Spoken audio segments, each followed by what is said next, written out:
이번에 봤던 동백고등학교 1학년 2학기 기말고사 중에 킬러 문제를 한번 같이 볼게요.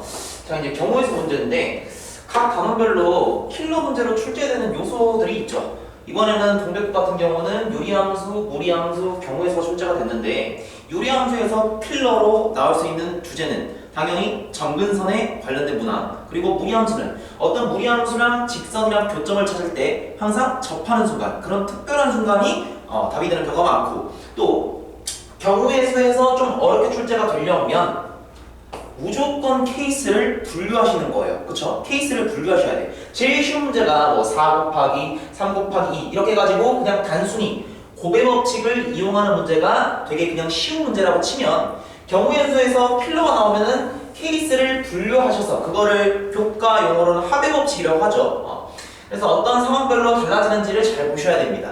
자, 문제를 읽어보면 가조건과 나조건, 다조건 세 가지 조건을 모두 만족하게끔 앉혀야 돼. 그런 경우의 수를 찾는 거야. 그러니까 조건이 너무 많단 말이야. 그럼 이럴 때는 문제를 쭉 처음부터 끝까지 읽어보시고, 저는 조건이 많이 붙어있는 그런 인물로 기준을 세워서 문제를 풉니다.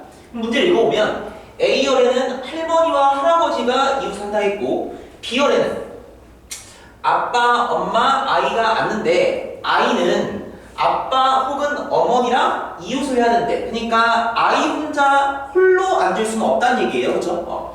그리고 마지막, 아이의 바로 앞에 있는 좌석은 비어있도록 한대요. 그럼 딱 여기까지 읽어주시고, 제일 많이 조건이 붙어있는 건 I죠. 그렇죠? I예요. I입니다. 그러면 I를 기준을 세워놓고 내가 문제를 풀 텐데, I가 B열에 앉을 거란 말이야. B열에는 6자리가 준비되어 있어. 근데 I가 앉을 수 있는 경우에서 6가지가 맞는데 어디에 앉느냐에 따라 그 뒤에 일어나는 상황이 바뀔 수 있다는 생각을 무조건 하셔야 돼. 필연적으로. 케이스를 분류할 거란 말이야. 예를 들어서 아이가 여기 앉으면 그 앞에 좌석은 비어 있어야 되잖아요. 다조건에서. 그렇죠? 아이가 여기 앉으면 그럼 여긴 비어 있어야 돼. 그럼 여기서 이제 할머니, 할아버지가 앉을 거 아니야? A열에서. 그럼 이웃해야 되니까 이렇게 앉거나 이렇게 네 가지 케이스가 있었을 텐데, 만약에 네 가지 써볼게. 네 가지. 만약에 아이가 여기 앉으면 앞에가 비어 있어야 돼. 그쵸? 그러면은 할머니, 할아버지가 이웃해야 되니까 여기는 못 앉아. 그러면 어떻게? 여기. 몇 가지로 바뀌어요? 3가지로 이렇게 바뀌죠. 아이가 어디 앉느냐에 따라서 그 뒤에 일어나는 할머니, 할아버지의 초이스, 선택권이 달라진단 말이야.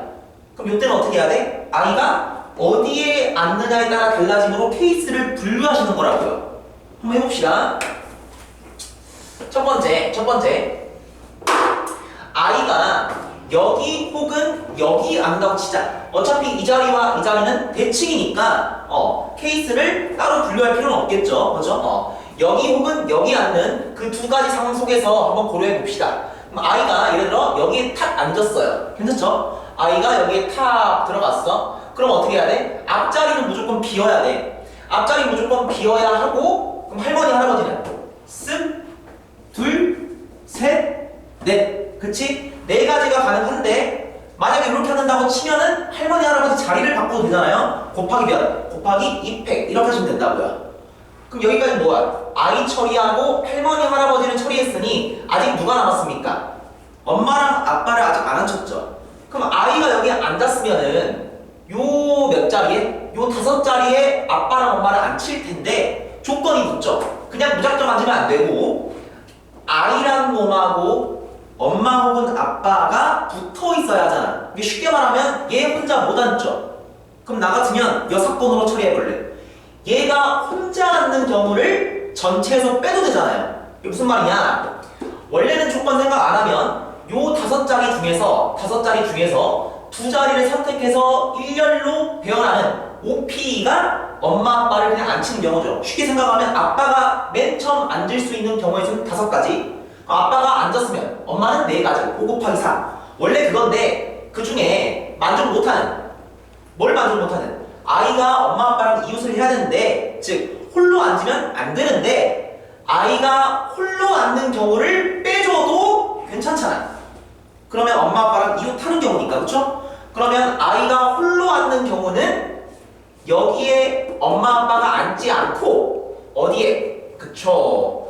요 네 자리 안에서 엄마 아빠가 놀면 여기다가 적어주면 되겠지 그치? 요 네 자리 중에 몇 자리? 두 자리 뽑아서 일렬로 배열하면은 요 안에서만 엄마 아빠가 놀기 때문에 여긴 비어요. 즉 아이가 홀로 앉게 돼요. 그 홀로 앉는 경우를 빼주게 되면은 그치 아이가 엄마 아빠랑 이웃하게 된다 이 소리지. 괜찮죠? 그 다음 두 번째 이번엔 아이가 여기 말고요. 그렇지? 요 양 사이드 말고 이거 좀 지우자. 양 사이드 말고 어디? 요 가운데 네 자리에 앉는 그런 경우에 대해서 한번 고려를 해볼게. 자, 그 네 가지 상황을 고려해 보시면, 그치? 요거 넷 중에 하나 앉았다고 치자. 그럼 아이가 예를 들어 여기 앉았습니다. 괜찮아요?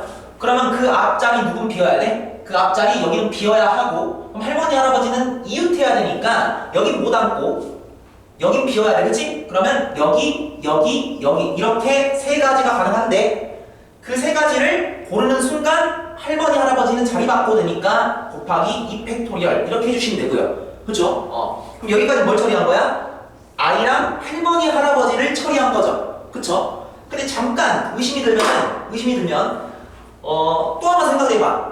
요 네 자리 상황 속에서도 아이가 여기 앉느냐 혹은 여기 앉느냐에 따라서 그 뒤에 일어나는 상황이 안 바뀐다고 내가 생각하니까 네 가지라고 쓴 건데 바뀔 수도 있잖아, 그치? 그걸 잠깐 확인해 주라고, 혹시 모르니까. 그러면 아이가 여기 앉을 때는 앞에 비워야 돼. 그래서 여기 못 앉아. 그래서 하나, 둘, 셋으로 쓴 거야, 그치? 근데 만약에 아이가 여기 앉았으면 여기 앞에 비워야 돼? 그럼 할머니, 할아버지 이웃해야 되니까 여기, 그치? 여기, 똑같이 세 가지네. 맞네. 마찬가지로 확인해 보시면 여기 앉나 아이가 어디 앉든 간에 그 앞자리 비워놓고 할머니 할아버지를 이웃하게 해주시면 3 곱하기 2팩으로 동일합니다. 그러니까 한뭉태기로 그냥 4 곱하기 이렇게 곱의 법칙으로 처리하셔도 돼요. 그죠? 근데 지금 왜 1번 케이스랑 2번 케이스를 분류했다고? 이게 핵심이라고. 왜 분류한 거야 도대체? 아이가 양 사이드에 앉냐 혹은 요 가운데 네 자리에 앉냐에 따라서 그 뒤에 일어나는 할머니 할아버지의 선택권이 달라진다고. 상황이 달라지니까 케이스를 그때는 분류하는 거라고. 그게 교과서 내용으로 합의 법칙이란 말이야. 그치? 경우의 수에서 가장 중요한 거 케이스를 분류한다. 나중에 고2, 고3 올라가서 확률과 통계를 선택하는 학생들도 그때 가장 중요한 건, 그 단원에서 가장 중요한 건 무조건 케이스 분류하는 거예요. 그러니까 지금 이 문제를 잘 아이디어로 머릿속에 박아두시고 학습의 방향을 잡아주시면 좋을 것 같아요. 여기까지 완료가 됐고, 여기까지 처리한 게 뭐야? 아이랑 할아버지 할머니를 처리한 거죠. 그죠? 그 다음 이제 누구 처리하면 돼? 엄마 아빠 처리하면 되잖아. 그러면 마찬가지야. 아까 했던 방법 그대로 한번 해볼게. 쓱. 원래는 아이가 여기 앉는 순간 남는 자리가 하나, 둘, 셋, 넷, 5자리잖아. 그 5자리 중에서 엄마 아빠 2명 들어갈 거니까 2자리 선택하고, 근데 엄마 아빠를 자리 바꿔도 되니까 순서까지 고려해서 OP2 이렇게 하셔도 된다고. 아니면 이 P란 문자가 조금 어색하면 아빠 먼저 고려하세요. 아빠가 앉을 수 있는 경우에 몇 가지? 5가지. 그 다음에 아빠가 앉는 다음에 엄마가 앉을 수 있는 선택권은 4가지로 줄어들겠지. 5 곱하기 4. 그게 OP죠. 좀 간단히 쓰면. 그치? 거기서 뭘 빼주겠다고? 아이 홀로 앉는 경우를 빼주겠다고. 왜? 아이는 홀로 앉으면 안 되잖아. 아빠 혹은 엄마랑 이웃해야 되잖아. 그러니까 나는 아이 혼자 홀로 왕따 당하는 그런 경우를 빼주겠다. 이렇게 처리하겠다는 거예요. 괜찮죠? 그럼 아이 홀로 앉는 경우는 요 양 사이드에 아무도 앉으면 안 되겠죠. 그죠? 여기 아무도 앉으면 안 되고 어디? 여기에. 요 세 자리에 엄마 아빠가 앉는 경우를 빼주시면 아이 홀로 앉는 경우니까 빼주시면 아이가 엄마랑 아빠랑 이웃하게 될 수 있다라는 거예요. 그러면 아이 홀로 앉아야 되니까 여기 비워놓고 남은 세 자리 중에서 엄마 아빠 2명 들어갈 거니까 자리 2개 뽑고 일렬로 배열까지 생각하시면 3P2 이렇게 적어주면 된다고. 그럼 계산해볼까요? 여기는 5 곱하기 4고 여기 20이죠. 여기는 4 곱하기 3이니까 12죠. 빼보시면 8이네요. 여긴 8이고요. 그 다음에 여긴 얼마야? 8, 2, 16에다가 8 곱하면 128인가? 128에다가 그다음 요 부분은 24죠. 24 곱하기 여기는 5 곱하기 4, 20 마이너스 얘는 3 곱하기 6 그럼 14네. 그럼 24랑 14 곱해볼까? 24랑 14랑 곱하시면 4, 4, 16에 이렇게 되니까 정답은 여기 2번 케이스는 336이고 마지막에 답내 주실 때는 1번 케이스랑 2번 케이스를 더해주는 거죠. 이게 합의 법칙이라고요. 그게 쉽게 말해서 문제 풀이할 때는 케이스 분류하는 거라고. 그럼 두 개 더해주자. 128 더해주시면 얼마 나와요? 6에다가 464. 그래서 정답이 464가지 이렇게 나오더라고. 그래서 정답이 5번이었던 거야.